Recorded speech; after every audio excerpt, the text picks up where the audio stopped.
Action. What's up, everybody? Welcome back to the Wedding Crashers podcast. Yeah. We're so excited to have you with us. This episode, as every episode, I'm so excited. Brought to you by brideandgroom.video. That's BRIDENGROM.video. Whoa. They are our exclusive editing partners. Go ahead and check them out. We'll talk about them a little bit later in the podcast, but for now, make sure to check out the link in our bio or the link in the show notes for more information on brideandgroom.video and use Crashers100 for $100 off your order. Another week, another pod, another day in the studio. Yeah. Grinding. We told you January is going to be different for us. Working out, counting our calories, and potting every single day. I'm going to stop worrying about calories. I can't believe there are no calories in this yogurt. No one said there was no calories. All right. So, we're excited every week. Every week we're excited. Every week we get better. Every week we have more stories. And, yesterday was a really eventful day online for me. I was posting a lot of stories. When you talk to your camera or to the audience on your stories and you see, what I'm talking about when someone has like a lot to say and you see the top of ding, the ding, ding, ding, ding, yeah, ding, you see all the basically all of like those little lines have become dots. Yeah. That's what I did yesterday, sharing an experience that it was quite the Monday. It was quite the way to start the week. I get this really, really interesting email. Yesterday was Wednesday, brother. That's okay. No. Yes, yesterday was Wednesday. This is all in reference to something that happened Monday. Oh, that was already on Monday. That was Monday. Oh, no way. And the email. Right. Yes. Okay, yes. I'm sorry. I'm derailing your point. It's sorry, okay. Go ahead. I won't get too deep into it, but I think it brought on finding out after basically posting all my stories about this instance, this story that I had, this email that I had received. It brought on a larger issue that I wasn't aware of. And it brought on a lot of like self-reflection because it was interesting. I mean, Cameron, we share this space together. So as soon as I have a problem, we all have a problem. No one's happy in this office if I'm not happy, and vice versa. But I had received a really interesting email on Monday from and it was interesting. From a potential client, someone that reached out and then scheduled a call and then had to cancel the call for what in their words were, hey, you're overqualified, you're too talented, and I don't want to this is weird for me to say even now, but those are like the words on the email. It's like we would be limiting you at our wedding, which I said on my stories had totally broke my heart and also left me pretty confused because I feel like Creed on The Office. It's like, if I can't scuba, then what is this all about? What is this all been what about? What is the point? If I'm trying to be as creative as I can and make the best videos that I can and come to realize that there's someone that might have an issue, and not an issue, but that might turn someone off to me for being too much, even before getting on a call with me to discuss my philosophy, their relationship, their story, the pricing, the packaging, there was just an instant what, we're going to just kind of leave you alone because I feel like you're overqualified. We didn't get on a call that day, but I wanted to respond immediately just for them to know it's hey, I'm not too good. You wouldn't be limiting me by any means. This job is so widely diverse. And I'm promoting a lot of the bigger weddings that I've done lately because they're very exciting. And it's really cool to post stuff that I've done out of country and out of state. But that's not the majority. We've talked. That's not the majority of what I do. And there's a lot of people whose stories deserve to be told regardless of where they are, because it's not about keeping me fulfilled, or it's not about, Instagram or keeping a photographer happy or keeping up with trends and florals and design and locations. It's about you guys at the end of the day, which I feel like we hit home pretty but it was still my mind, I felt backwards all of Monday. Well, yeah, and it's funny because you came in here and you were trying to be calm and rational about it, and I'm kind of more with you where I'm just that doesn't even make sense. What? I was having such a hard time wrapping my mind around this idea of, okay, I don't get it. You're so good that they don't want you, or they can have you, but they don't want you because you're too good. It didn't make sense to me, I think, what was confusing about it is as I'm saying it out loud, it could very well be misconstrued as oh, this guy, as if I'm paraphrasing. It's literally what they said. and I've never been approached with something like that. It's like, no, we had to cancel the call because like we would be limiting your abilities. It's like, well, I'm happy to make a good video for you if you'd like, if you feel like you deserve that. Yeah. So it was interesting. I feel like you didn't quite, it was hard to like wrap your mind around it, mainly because it took a minute to sit with it to really understand where she was coming from. And it was less about like, okay, you're way too good for us. And it came more from an insecurity, which is I think what we want to touch on today, which is this insecurity that brides specifically have been feeling as of late as it comes to the grandeur or the status or the bigness of the celebration of the wedding, Okay. how many florals you have, like the budget of florals, or Yes. you know, all of that kind of stuff. And that is what I didn't understand in the beginning, because in the beginning I'm like, that is dumb. If you can have something good, you should buy something good. But then it really boiled down to what a lot of people were like, okay, yeah, I relate with this a bunch because I have a wedding coming up, and I'm afraid that my vendors are not going to think it's as good as some of the other weddings that you've done. Yes, exactly. And so, you know, I promote these bigger weddings only. Number one, that they're very exciting. This is a relatively new space for me, and I'm happy to be trusted with those kinds of weddings now. And it's very like that's definitely a direction I want to go. But at no point does that mean that I've outgrown anyone else. So as I'm posting these stories yesterday, relating this experiencing and basically talking about this email, but not because this email was ridiculous, but because maybe I needed to do some self-reflection. Maybe I needed to ask the question, like, am I warding people away? Am I intimidating people by posting all this stuff? By you know, my goals, I lay them out, and I might be pretty outspoken to my friends and family about wanting to be one of the best in the country at some point. That's a personal goal that I have. And I thought more than anything that this might excite clients that have hired me. It's like, oh, great. Like, he wants to do a great job all the time, whether it be here, there, or wherever. And so I post these stories, and I'm getting a lot of awesome feedback from people that have currently have me hired for this year, next year, that, it was a relief to them. They're like, oh, that makes me feel so much better that you're saying this. Like, we thought that our wedding was not good enough. And another bride, we were scared because we thought our wedding wasn't good enough. And it's hard because we're comparing to what we see, and we get inspo online, and we think that we have to do more and more and more. And I'm like, whoa, I didn't realize I just opened up this can of worms. I didn't realize I'd opened up this whole box of like insecurities, and it's okay. I'm not saying that as a negative, but it's just like the fact, like these are these little insecurities that people have about their event. And it made me realize, like, oh, we have a bigger issue here than just like making a videographer happy or making a photographer happy. We're talking about like we are in the day and age of social media and trying to contrast and compare what our event looks like. We have some people feeling really down and out about making this big and grand compared to what they see online. Yeah, and I think it's going to be tricky because, I mean, from a videographer perspective and from a marketing perspective, obviously as a videographer, as a creative person, it feels really good to continually become more creative, to try new things, to step outside of the box that you're normally used to, right? And so for us, we as a creative want to get better and want to move up, and then as a business, we obviously want to get better and move up.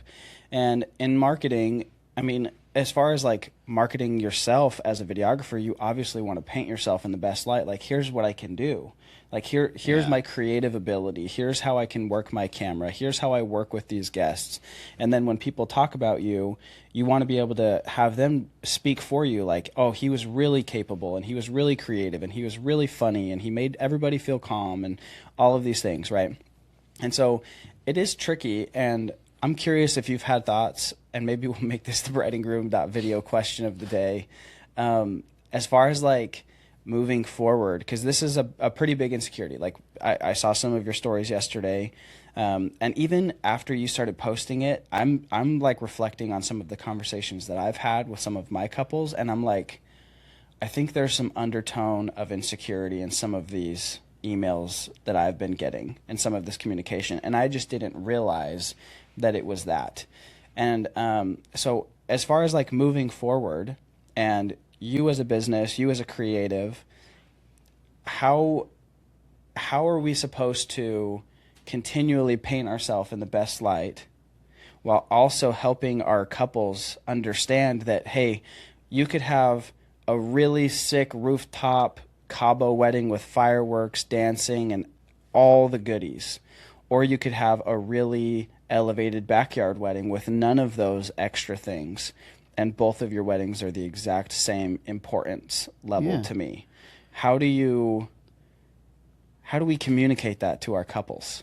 Because this is the part that I've been stewing on, like, okay, obviously I'm going to continue to post the best of what I have because I want to get hired by as many people as I can. I want to help as many people as I can. So I'm going to paint myself in the best light. Mm-hmm. By doing so, I'm taking on couples that trust me, and they're getting a huge benefit from my talent and my abilities and my marketing that got them on board.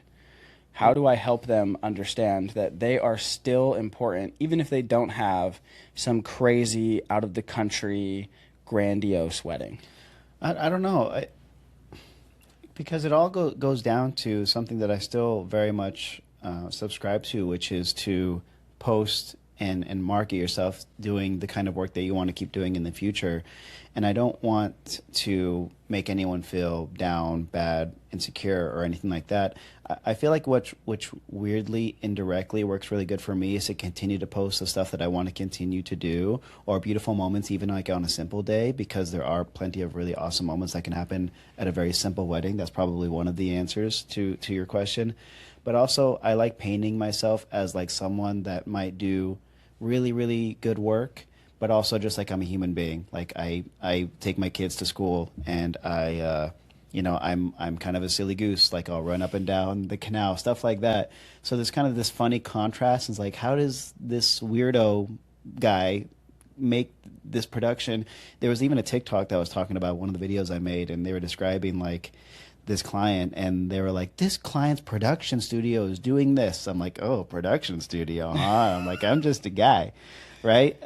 So that's how I definitely view myself. So I think that's definitely put like a lot of minds at ease. Even like these stories is an example of that. That was a large part of like putting minds at ease. Like I'll continue to post the stuff that I like to post and stuff that I feel like is really special and cool, but I'll continue to be a human being. And on top of the fact that I got a lot of messages from people whose weddings are in the future who said, oh, this makes me feel a lot better, I also got a lot of messages from people that I did, from clients for which I did their weddings last year that had, not huge weddings, but they were awesome and they were intimate and they were very, very special.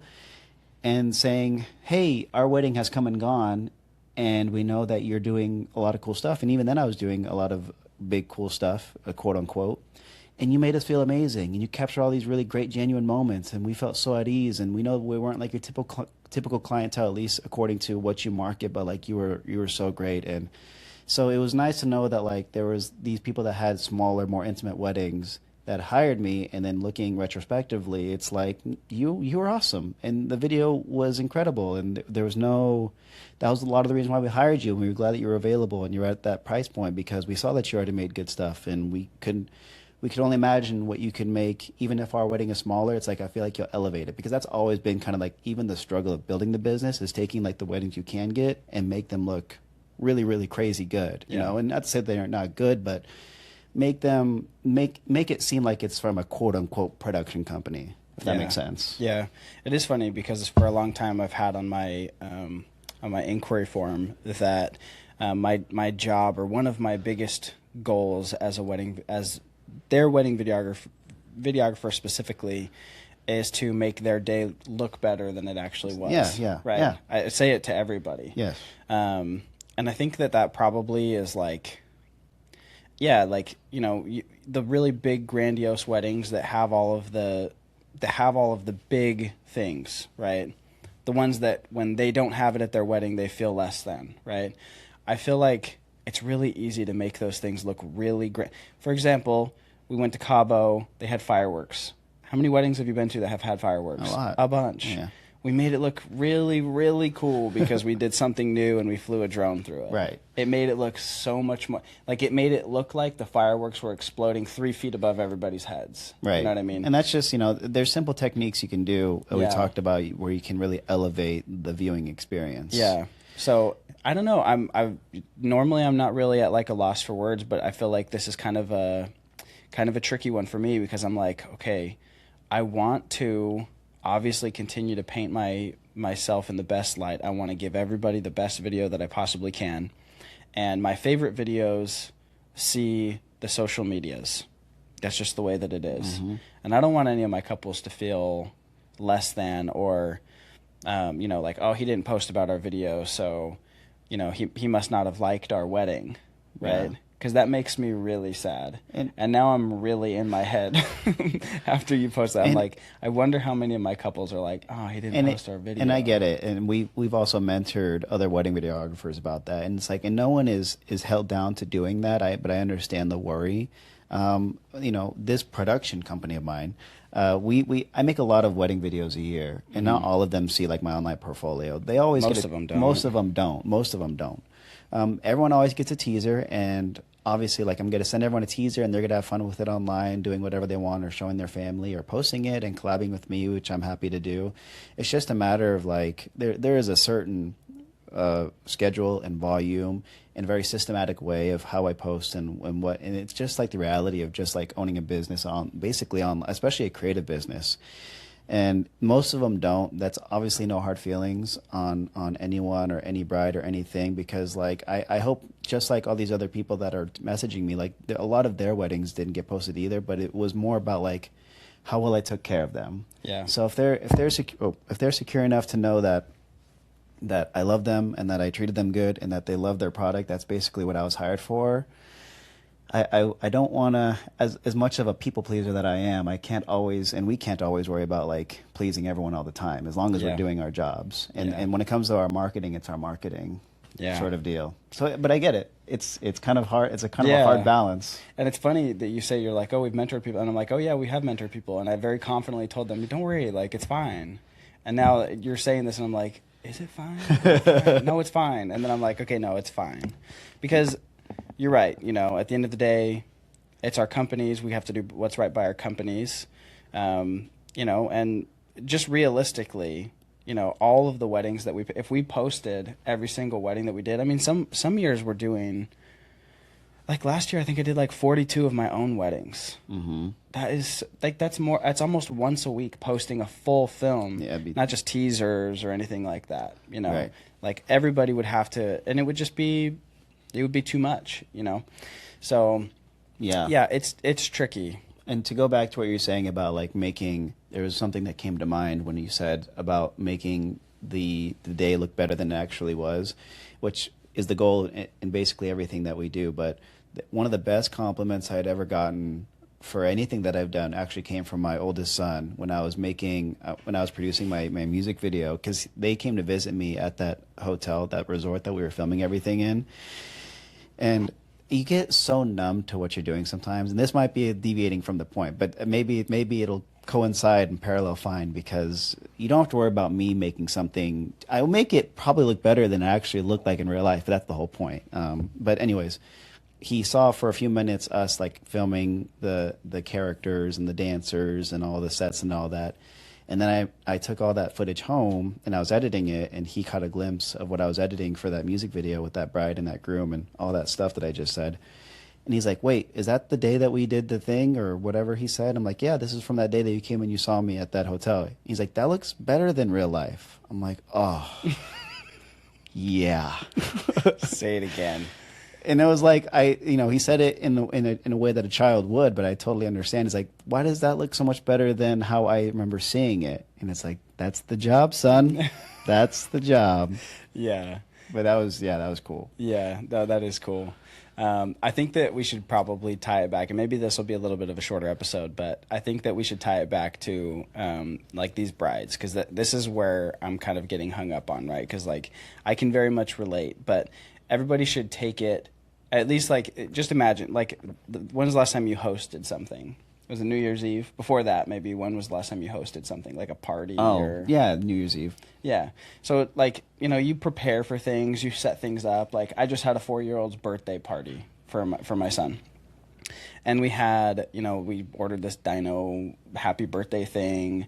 We got some blow up balloons and stuff. We got this table and we set out all of these containers with sand in it, and we buried these bones so the kids could do like a dino dig kind of thing and find dino bones and all of that stuff. We're like, we have this idea of what it's going to look like in our head, and then we get set up and it doesn't look bad, but it's like, yeah, it's still our backyard, you know? Yeah. It's still just a 4-year-old's party. It's just a dino dig, you know?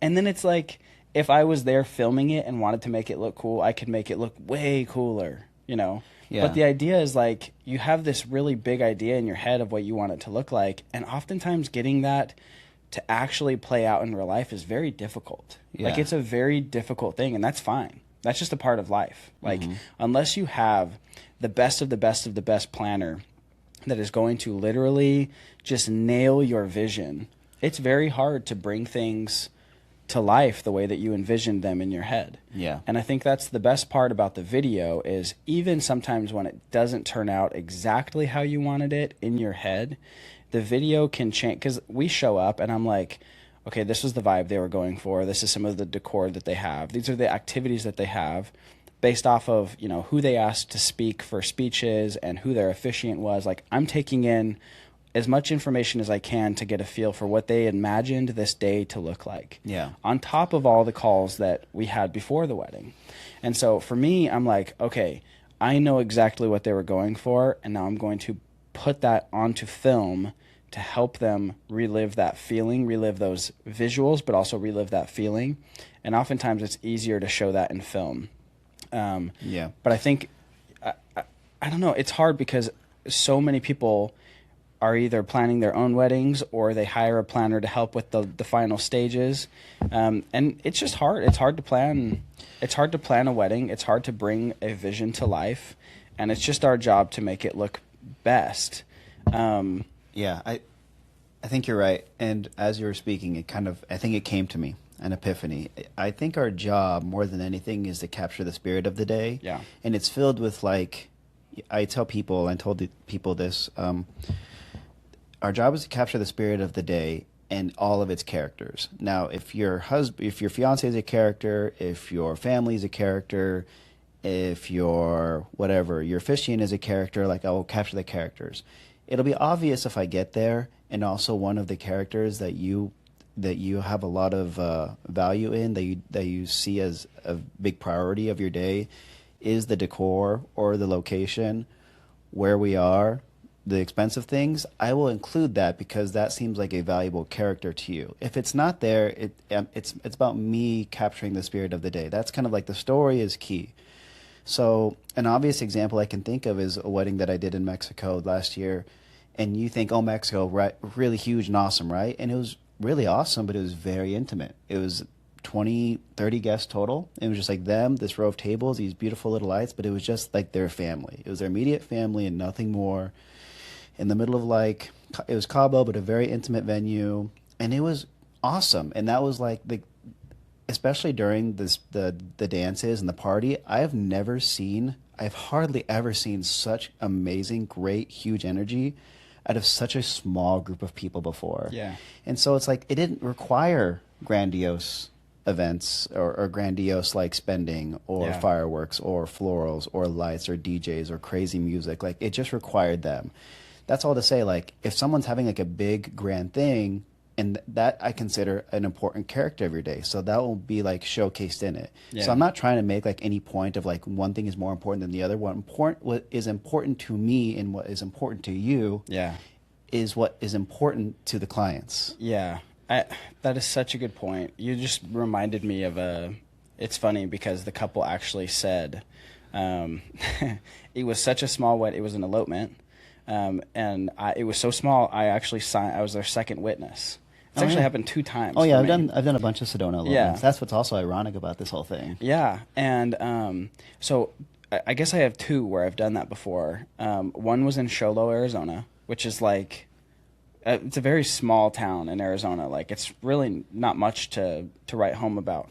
But this couple lived in Show Low. They hired me, and it's funny because they made a comment about, this isn't the typical wedding that I do, and they're like, "Don't worry, we're gonna throw a big party for you," and and I'm just like, you don't you don't have to do that. Like, if you want to throw a reception in a couple years and you want to get it covered, absolutely, absolutely, I will do that for you. But it was funny because it was a sunrise elopement on the 4th of July. We go out, and it was like we hiked out to this area in the dark, and then by the time the sun was coming up, we found ourselves in this like canyon. There's this really simple stream, and the video that I gave them was so different than the videos that I was putting out. I was putting out a lot of like fun, hype party videos. That was a very big thing. But then I literally put their video out because I loved it so much, not because they had all these big grand. In fact, I asked her, I'm like, "Where'd you find your wedding dress?" She got it off Amazon for like $30. No way. Yes. Really? Yes. And it looked great. It was fine. He looked good. He looked good. Like they had the officiant out.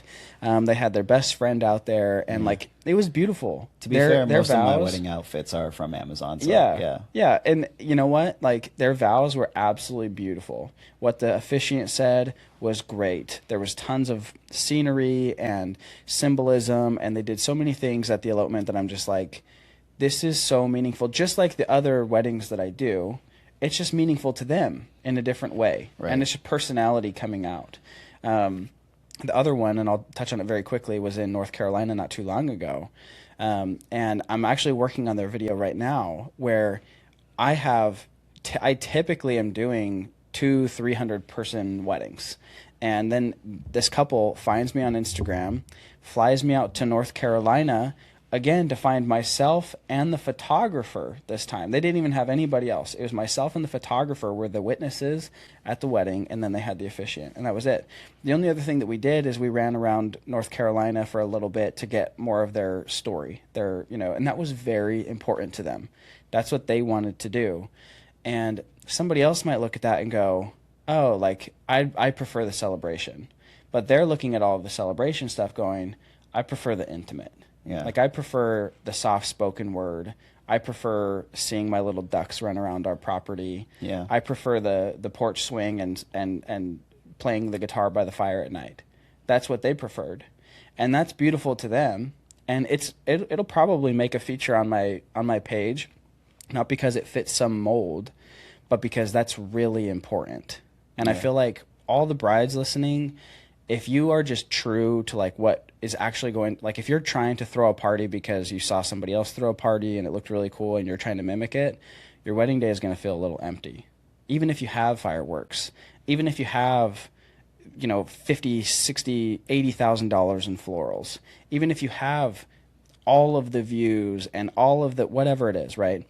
It can feel empty if you're not true to like what is actually important to you. Right. So, yeah. So, again, I think we hit the nail on the head with this one, to be completely honest.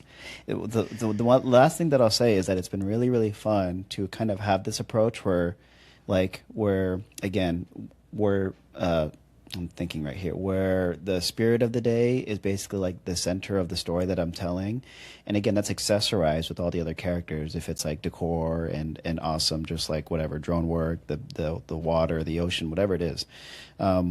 But it's been really awesome to be approached by planners and talk to them and make small talk. And everyone has a different way of articulating what it is that I do or you do. It's like, yeah, it's just like different. I really like it. And, as I'm talking about, like, yeah, we can diversify even the visuals with Super 8 and camcorder, and we all get a different thing out of that in a different moment. And it's really not as important about the quality per se of those things, but it's about like what that story tells.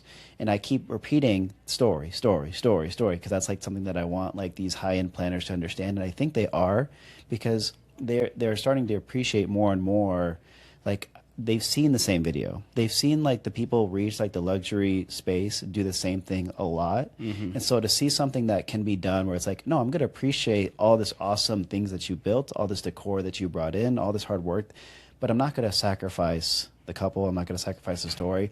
I might even bring something from the early 2000s, like this camcorder for people to shoot with, because like, especially in this generation, people really, really appreciate genuine moments. Yeah. Real felt spirit. That's why everything that's going viral right now isn't from a nice camera. It's from an iPhone because an iPhone is readily available to capture something real. So like just focus on that. Like just real. We don't need any big, of course it's awesome. I love to see it. Like I love to be a part of it, but like just focus on like the real because that's what's most important. Do the real thing. Be real. Should get them as a sponsor. Be real. Did you ever use Be No, Real? I don't even use it. I haven't thought about Be Real in a long time. Well, okay. Should we put a bow on it? Bow. Okay. Bow it up. Okay. We have a mastermind coming up. Dates are very, very soon to be released. Should we talk about next week? Should we tease it up a little bit about next week's episode? No. It has to be a complete surprise. Oh, that's going to be hard. Okay. Just know I'm very excited for next week's episode. If you are not typically someone to watch it on YouTube, you'll definitely want to watch it on YouTube. If you don't watch our podcast at all, I guarantee you'll probably see a clip of us. We're gonna clip it out, yeah, because it's gonna be a lot of pain. It's gonna be so fun. But you should know the mastermind that we're gonna be putting together. We did this last summer, and it was great. How many did we have? We had like 16, 17? Yeah, no, it was awesome. Students. We had some really great. We had a good turnout, taught a lot of things, and then a lot of those people ended up going to our Oregon retreat. So yeah, I think they find value in it. Yeah, dates will be released very soon, so stay tuned for that. And then, really quick, I wanted to touch on Bride and Groom. Okay, I want to rave on Bride and Groom for a minute. Brideandgroom.video. They have sent me multiple films back. I think I've got 3 films back in the last week and a half. And I got one that I just did a revision on, and it's ready to go, and I'm sending it out today. And then I have one more to review. Anyways, they're saving our lives. If you can see the queue, the massive queue, on the other side of this camera. There's a big blackboard behind us, and between us both, we have a lot. The whole thing is full. Yeah, and none of them are checked off yet. Not a single one. I'm just kidding, but I'm coming along. But as far as brideandgroom.video, really, I say that they're saving our lives, but really, we've pre-planned, we've vet brideandgroom.video for a long time. We've been working with them for several months now. And as far as brideandgroom.video goes in terms of my films and my production and the way that it kind of fits into my workflow is I know the weddings that I'm going to hold on to and I'm going to edit, and I know the weddings that I'm going to send to bride and groom, and it's systematic and it's scheduled. It's not a last minute freak out, oh my gosh, I'm running super behind on my queue, so I'm going to send them out. Now, they can help you with a few like that, but brideandgroom.video has seriously changed the way that I look at my business because it gives me the time to be able to put into films again, and knowing that they're doing the same thing on their end. Bride and Groom have a huge team of editors. It is not a one person sits down and rushes it out in 6 hours just to get it done and they just pump it out. They have a huge network, a huge system of people that work with them. And Serge, we've talked with Serge, the owner of Bride and Groom, and he's let us know that as far as his system goes, his big goal is to have so many people editing films.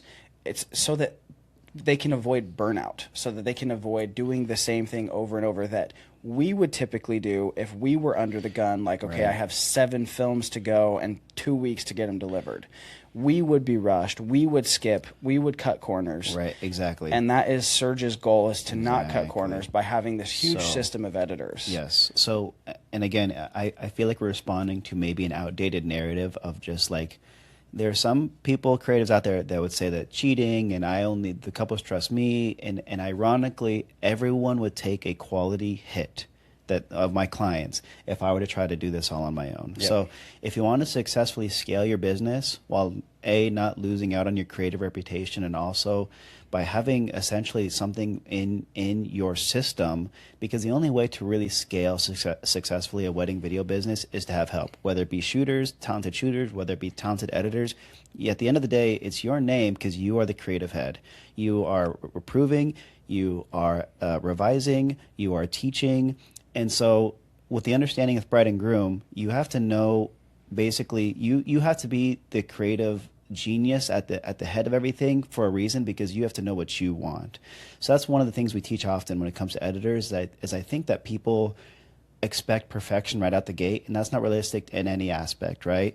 But if you know how to teach people, if you know how to lead people, if you know what you want them in terms of tools to use, whether it be sound, colors, notes, how to go about different ways of shooting that you did, how to implement it in the video, it's work, but it's not nearly as much work that you would have to put in if you wanted to edit all those videos yourself. And you're getting a much better quality Yes. than if you had to do them Exactly, yourself. exactly. People that say that outsourcing is cheating or it's not you, it's no more cheating than bringing a second or a third shooter on a wedding day. Because the same way that you have to tell that second shooter, okay, this is my camera settings, this is where we're shooting in 24 at this point of the day and 60 at this point of the day. Oh, by the way, they are literally a clone of you on the wedding day. So when you're with bride, they're with groom, and you're not missing moments. It is the same exact thing. It's your footage. Exactly. It is your team, your creative direction on the wedding day. They are doing what you are telling them to do in the same way that you are telling bride and groom how to edit the video. And like you said, there's a learning curve in the beginning, but after that, you are in control. And then the revision process has been my favorite because, yes, I get the video back and it's like, okay, we're about 75% of the way there. And then I make a bunch of notes that's super easy to make on their interface. And I say, I would change this. I would add audio here. I would probably take out this part. And I'm adding my own personal touch on the wedding day. Like, okay, this editor obviously wasn't there, so he didn't understand the context of what was saying. So take that out. I'm revising. I am creating this film in the same exact way that I would do it myself. I just don't have to do it myself. Yeah. That obviously comes with the price. Bride and groom's price is so affordable. They're so great. I have such good things to say about bride and groom.video and the way that they have changed my business. I know that they can change yours too.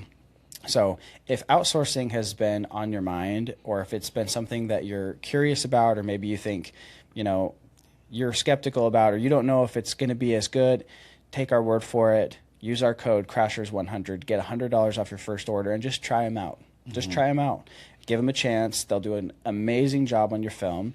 Keep in mind you have 2 revisions to make it your specific style, and then you'll get that film back that you didn't have to edit yourself. There you go. And you'll be hooked. Yep. You'll be hooked, and you'll have a new business overnight. Yep. Just remember, the only way that I can reach the figure that I did last year that we talked about the podcast is if I'm basically the head of a machine that runs underneath me. And that still requires me to care, to teach, to implement techniques, to send them reference videos. And this is also a large part of it that I'll end on this. They don't get to get better at what they do if I'm not getting better at what I do. And that's not going to happen while I'm editing 40 to 50 wedding videos a year. That's going to happen while I'm editing about 8 to 10. And as I'm getting better in my craft, there are new things for them to reference. And then they go, oh, okay, got it. Like, this is the way that we're pacing a story now. Whereas I know that I'd be creatively stuck if I was just like, let's just go with what works again and again and again. So try them out. You'll be happy. We push for them. They're the way that they make a business like this succeed and continue to run successfully. That was beautiful. Thanks. I'm going to start saying that. Say what? That's I blacked out. Everything is beautiful. If you want more information on brideandgroom.video, make sure to check the show notes or check the link in our bio on Instagram, or check our website in the outsourcing. And we have information about brideandgroom.video. Check them out. Okay, that's it. That'll do it for this podcast, right?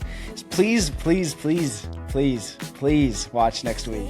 It's going to be so fun. And I'm so scared. Cameron wants you to watch next week. I am so scared. Okay. I'm so scared. Okay, bye. All right, bye.